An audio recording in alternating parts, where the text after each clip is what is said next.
वो अलग अलग डिज़ाइन बनाते थे मतलब जिन जानवर उनकी देवियाँ हुआ करती थी उन सबको चित्र बनाया करते थे। आपको कुछ और भी चीज़ें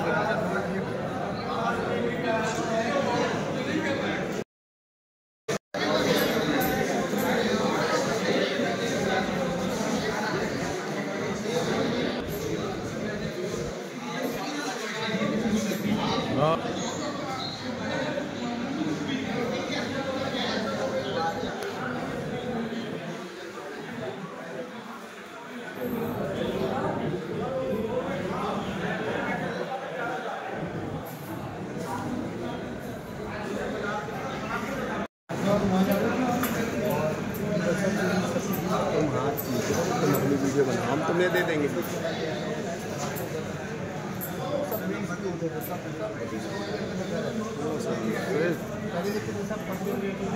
उधर देखो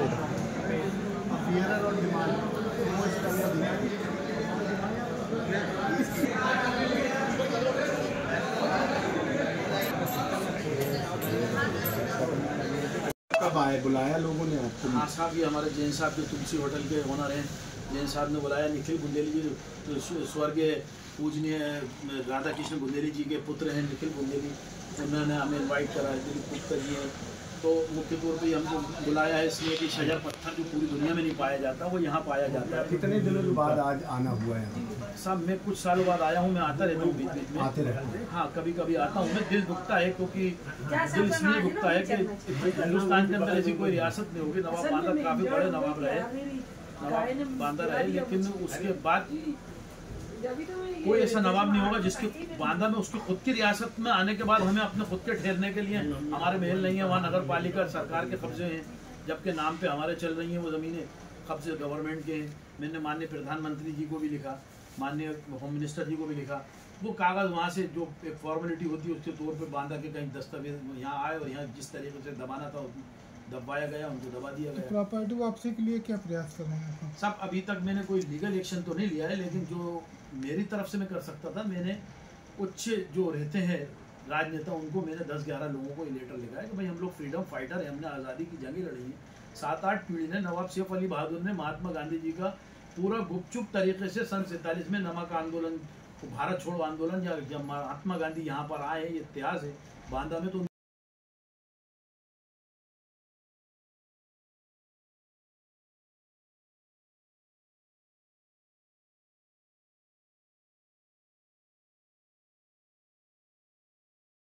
पोर्शन बनवाया था, वहाँ जंग हुई है। 2000 सैनिकों को 1857 में अंग्रेज़ों ने जब नवाब बांदा झांसी की मदद करने के लिए गए थे, 2000 सैनिकों को, आज तक हिंदुस्तान में ऐसी कोई रियासत नहीं है जिसमें इतने लोगों को शहीद करा। 2000 लोगों को बुरागढ़ के किले पे शहीद कर दिया, फांसी पे चढ़ा दिया। जिनके मज़ार आज भी आसपास बने हुए हैं उनको जला दिया। जिनके मज़ार बने थे, जो मुस्लिम भाई थे, उनके मज़ार बन गया। जिनकी चिता जला दी उनका कोई रिकॉर्ड नहीं है। जिसमें कि 800 आज भी 800 लोगों कर महल है, नगर बाग है, सराय है, ये प्रॉपर्टियाँ हम लोगों की हैं। और भी कई प्रॉपर्टी हैं, जैसे कि नगर पालिका इसमें बना हुआ है, प्रयोगशालाएँ बनी हुई हैं, नवाब टैंक हम लोगों का है, ये सब कई प्रॉपर्टी हैं ऐसी। लेकिन उसके अंदर कुछ, क्योंकि सन 47 से हम लोग वापस लौट के यहाँ आए नहीं, तो बड़े पैमाने पे 150-150 साल के अंदर घोटाले करे गए हैं। पटवारियों से मैनुअल रिकॉर्ड पूरे चेंज करवाए गए हैं, दर्ज करवाए गए हैं, चढ़वाए गए हैं, ज़मीनें बेची गई हैं, कब्जे किए गए हैं। मतलब हर तरीके से जितना हो सकता था नवाब बांदा को, हर तरीके से उनकी प्रॉपर्टियों पे भूमाफियाओं ने बर्बादी करी है। इसके ऊपर भूरागढ़ के किले में भी खत्म हो और नीचे लिखा था भैया अपनी बहना की राखी की राखो लाज। तो 10,000 फौज लेके यहाँ से चलेगा। जंगल में अंग्रेज मिले, उनको हराया इनने और हराते हुए पहुँचे, लेकिन ग्वालियर पे भी कब्जा करा। राव साहब साथ में थे इनके, नवाब बांदा थे, रानी लक्ष्मीबाई जी। लेकिन बाद में वो कब्जा कुछ दिन चला, राव साहब वहाँ रहे, फिर ये अंग्रेज़ों की मदद लेके शिंदे आ गए और कब्जा कर लिया। तो फिर युद्ध इतना भयंकर हुआ कि रानी लक्ष्मीबाई दुर्भाग्यपूर्ण से शहीद हो गई। और रानी लक्ष्मीबाई ने मरने से पहले नवाब अली बहादुर से, अपने राखी भाई से वचन लिया था कि भैया मेरा पार्थिव शरीर फिरंगियों के हाथ न लगे। तो इसलिए उन्होंने साधु के वेश में रह के वहाँ पर बाबा गंगादास राव की कुटिया को तलवार से काटा और खटिया पे लेटा के सामने रह के उनकी चिता जलवाई और अंतिम संस्कार करा। और जंगल निकल गया, फिर जंगलों में रहे ये पूरे परिवार समेत। और अंग्रेज़ों ने इनके ऊपर फांसी का हुक्म कर रखा था। जो बाद में इनकी फांसी इसलिए माफ़ हुई इंग्लैंड से कि क्योंकि इन्होंने अंग्रेज़ों की औरतों और बच्चों को महल में मेहमान रखा था और मेहमान रखने के बाद सुरक्षित उनको वहाँ से निकाला। और नवाब बांदा का कहना यह था कि हमारी दुश्मनी फिरंगी अंग्रेज़ों से, लेकिन उनकी औरतें और महिला बच्चों को हम नहीं मारने देंगे, इसलिए उनकी फांसी माफ़ हुई। और फिर इंदौर में हम लोगों को ले जाके मऊ में रानी लक्ष्मीबाई को और हमारे दोनों के परिवार को वहाँ पर नज़रबंद कर दिया। 36,000 रुपये पेंशन देते रहे। वहीं हम लोगों की 2 एक कोठियाँ थीं, तो बांदा कंपाउंड में सरवटा बस स्टैंड पर कोठी रही, मनोरमगंज पे बंगलो रहा और बिछोली मर्दाना में वहाँ प्रॉपर्टियाँ ले ली, पलासिया पे प्रॉपर्टी ले ली हमने, जो आज प्रॉपर्टी हमारी है जिसका डिस्प्यूट हाईकोर्ट में चल रहा है। इस तरीके से सब प्रॉपर्टियाँ ले ली, वहाँ पर रहते रहे। और सन 47 तक 1947 तक एक बांदा आने पे प्रतिबंध लगा रखा था अंग्रेज़ों ने, क्योंकि उनको डर था कि इतने बहादुर हैं कि ये कभी झुकेंगे नहीं, ये दोबारा से अपनी रियासत में जाके फिर अंग्रेज़ों से लड़ेंगे। ये चलता रहा सिलसिला। और सन 47 के बाद फिर अंग्रेज़ अपने देश छोड़ के चले गए और नवाब सैफ अली बहादुर मेरे जो दादा थे वो इंदौर से सीहोर में शिफ्ट हो गए बांदा कंपाउंड में, और मेरे पिताजी अशफाक अली बहादुर वो भोपाल शिफ्ट हो गए। बांदा में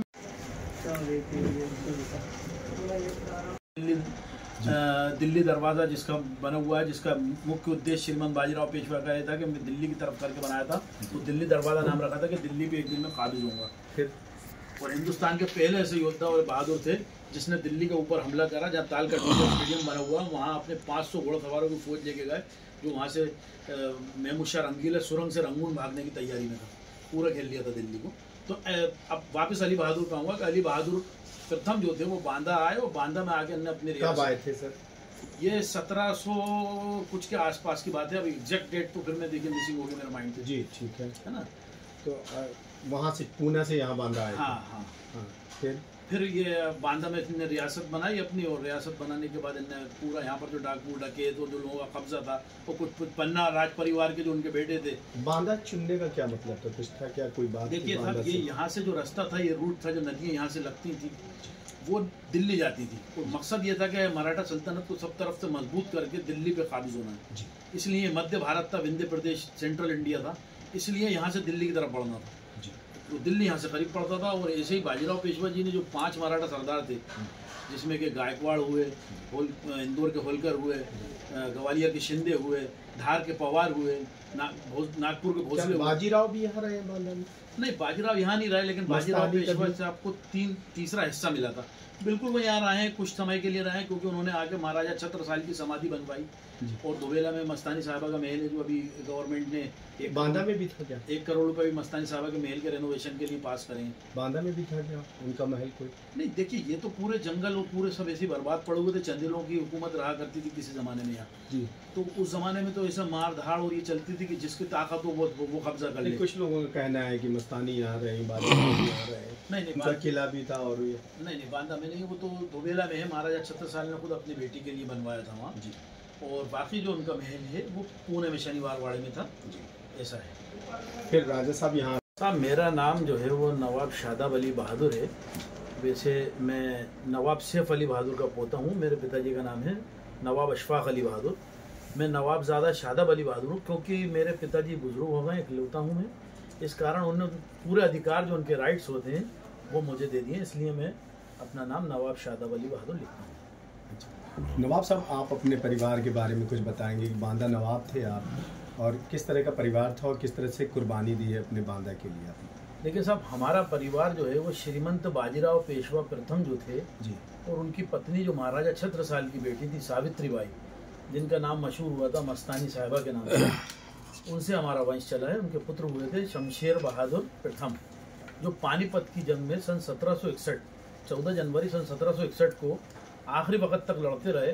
मराठा फौज के सरदार थे वो, सदाशिव राव भाऊ, विश्वास राव और शमशेर बहादुर, जिनका नाम था कृष्ण राव। शमशेर बहादुर का असली नाम था कृष्ण राव। ये तीनों लड़ते रहे और तीनों ही शहीद हुए। शमशेर बहादुर का मज़ार जो है वो भरतपुर में बना है, क्योंकि उनका घोड़ा बहुत होशियार था। उनको जख्मी हालत में बिठा के भरतपुर के राजा सूरजमल जाट, वहाँ रास्ता देखा हुआ था उसका, वहाँ ले गया था। राजा सूरजमल जाट ने उनका जो मज़ार बनवाया और वहाँ उनको दफन करवाया। उनके पुत्र हो गए थे अली बहादुर, जो शनिवार वाड़े पुणे में ही रहते थे। अली बहादुर प्रथम जो थे, क्योंकि दिल्ली पे हमला करना था और मुग़लों को यहाँ से ख़त्म करना था, तो एक मशवरा हुआ था पेशवाओं में। उस वक्त अंग्रेज़ों ने हमला भी कर दिया था, शनिवार वाड़े में जला भी दिया था, और एक सब तिरबितर मामला हुआ जा रहा था पानीपत की जंग के बाद। तो एक मशवरा ये हुआ था कि भाई अब अपन लोग फैल जाएं, तो बुंदेलखंड कौन जाएगा? बुंदेलखंड नवाब अली बहादुर जाएंगे। इसलिए भी जाएंगे क्योंकि महाराजा छत्रसाल ने ये श्रीमंत बाजीराव पेशवा को तीसरा हिस्सा बुंदेलखंड का दिया था। ये 3 हिस्से कर रहे थे। जब श्रीमंत बाजीराव पेशवा ने इनका बंकश खां से इनको आज़ाद करवाया था और जंग लड़े थे, महाराजा छत्रसाल ने इनसे मदद मांगी थी। एक कवि थे, उस कवि के थ्रू ने एक लेटर भेजा था, 100 दोहों का संदेश भेजा था, कवि भूषण। उसमें लिखा था, जो गति भाई गजेंद्र की वो गति भाई हमार, बाजी जान बुंदेल की बाजी रखियो लाज। मतलब ये है कि हाथी का पैर जब मगर पकड़ लेता है तो हाथी असहाय हो जाता है। इस तरीके से मेरी हालत है, मैं 80 साल का बुजुर्ग हूँ और मैं बिल्कुल असहाय हो गया हूँ, मेरी कोई मदद नहीं कर रहा। बंकश खां इलाहाबाद के सूबेदार ने मुझे घेर रखा और कैद कर रखा है मेरे लिए। तो बाजीराव पेशवा खाना खा रहे थे और उन्होंने अपना जैसे संदेश मिला तो उन्होंने अपना खाना छोड़ दिया कि नहीं, ये इतिहास ये कहेगा कि एक ब्राह्मण खाना खाता रहा और एक राजा, हिंदुस्तान का राजा स्वराज के लिए जो है वो जंग हार गया। तो उन्होंने अपना खाना छोड़ के जो 5 दिन का सफर था वो 2 दिन में तय करा था। ये वर्ल्ड रिकॉर्ड बनाया था। हिंदुस्तान में 2 ही लोगों ने वर्ल्ड रिकॉर्ड बनाया था घोड़े का, एक अकबर बादशाह ने और एक श्रीमंत बाजीराव पेशवा ने। तो ये वहाँ पहुँचे और उसको बंकश खां को हराया। हराने के बाद ये हुआ कि मस्तानी साहिबा को उन्होंने जंग में देख लिया था।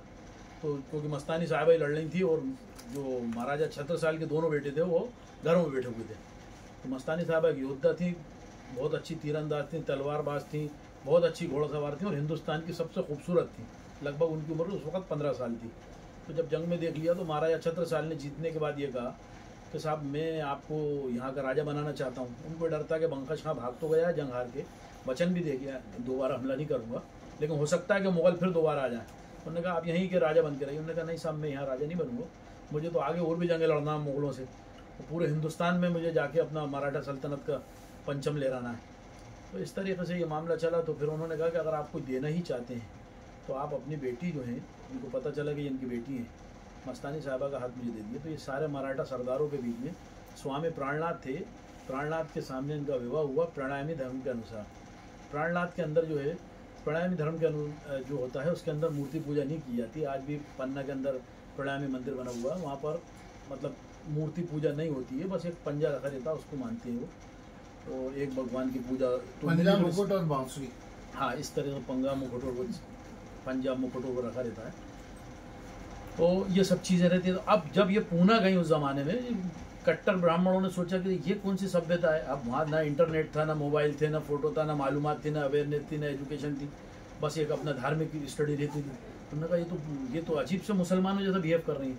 तो इसका फ़ायदा वहाँ के कट्टर ब्राह्मणों ने ये उठाया कि जो बाजीराव पेशवा जी के 8 साल की उम्र में काशीबाई से विवाह हुआ था, चाशकर जोशी की बेटी से, वो ये चाहती थी राधाबाई जो उनकी बाजीराव पेशवा जी की माँ थी कि उनका बेटा पेशवा बने। वो बाजीराव पेशवा उनको पसंद नहीं करते थे, वो एक उनके पॉलिटिकली शादी हो गई थी। तो वो ये उनको मालूम था कि ये जो कृष्ण राव हुआ है बेटा मस्तानी साहिबा का, सावित्रीबाई का, ये पेशवा बनेगा, बाजीराव पेशवा इसी को पेशवा बनाएंगे। तो इसलिए उन्होंने एक चाल चली, एक कॉन्स्पिरेसी चली कि किसी न किसी तरीके से छत्रपति शिवाजी महाराज के स्वराज्य के ऊपर कोई मुसलमान नहीं बैठ सकता, इसको मुसलमान घोषित कर देते हैं। तो उन्होंने कहा कि अरे ये तो मुस्लिम रीति रिवाज मानती है, नमाज पढ़ती है, रोज़ा रखती है और ये तो मुसलमान है। तो पंडितों ने कृष्ण राव जो थे उनके जनेऊ नहीं करा। तो जनेऊ नहीं करा तो बाजीराव पेशवा ने गुस्से में आके कहा कि अगर तुम इसको मुसलमान मानते हो और हिंदू नहीं मानते तो फिर बोलना आज से इसका नाम शमशेर बहादुर हुआ और अब मैं इसको मुसलमान ही बनाऊंगा, ये मेरा बेटा है, मेरे साथ ही रहेगा, मेरे महल में रहेगा। 7 मंजिला उन्होंने शनिवार वाड़े में मस्तानी महल बनाया था, उसी में रहते थे, जो अंग्रेजों ने बाद में जला दिया था, हीरे जवाहरात से जला हुआ था। फिर ये शमशेर बहादुर बड़े हुए, कई जंगें लड़ी, इनने सारी जंगें जीते ये, और इनको जान करके ऐसी जगहों में पहुँचाया जाता था कि ये वहाँ जाके ख़त्म हो जाए। लेकिन ये इतने बहादुर थे, पूरे श्रीमंत बाजीराव पेशवा की तरह बिल्कुल डिटो दिखते थे, वही नीली आंखें थी, वही 6 फीट का इनका खत था, वही गोरा रंग था। जब ये फिर पानीपत की जंग में गए तो पानीपत का तो दुर्भाग्यपूर्ण बहुत बुरा हाल हुआ। 2 बजे तक सब जंग जीत रहे थे, लेकिन 2 बजे के बाद कुछ ऐसी होता ही हुई मराठा सरदारों की तरफ से समझ लिए या दूसरों की तरफ से, तो उन्होंने अपने घोड़े आगे लगा लिए और इब्राहिम खान गर्दी जो मराठा फौज का जो कमांडर था, तोपखाना प्रमुख, उसको अपनी तोपें बंद करना पड़ी। वजह ये रही थी कि मराठा सरदार ये देख रहे थे कि हम जंग जीत चुके हैं और अपने घोड़े आगे कर लो ताकि हम लोगों को सबके सामने ही हो गए साहब हमारा बड़ा योगदान रहा। इसलिए इब्राहिम खान गर्दी को अपने तोपें बंद करना पड़ी, क्योंकि अपने ही फौज के लोग मारे जाते हैं। और वो जंग उसके जो अहमद शाह अब्दाली लुटेरा था उसकी छुपी हुई फौजें सामने आ गई। वो छुपी हुई फौजों ने फिर मराठों को ख़त्म करना चालू कर दिया। उसमें शमशेर बहादुर, सदाशिव राव, भाऊ विश्वास राव और अपने सिंधिया परिवार के भी शहीद हुए। इस तरीके से काफ़ी मराठे, हज़ारों की तादाद में मराठे शहीद हुए। वहाँ अली बहादुर उनके शनिवार वाड़े में पैदा हो चुके थे। अली बहादुर प्रथम जो थे वो बांदा आए, बांदा में उन्होंने अपनी रियासत संभाली और रियासत बनाई। एक मिनट यहाँ से बताइएगा, अली बहादुर वहाँ पैदा हो चुके थे, बताइए। अली बहादुर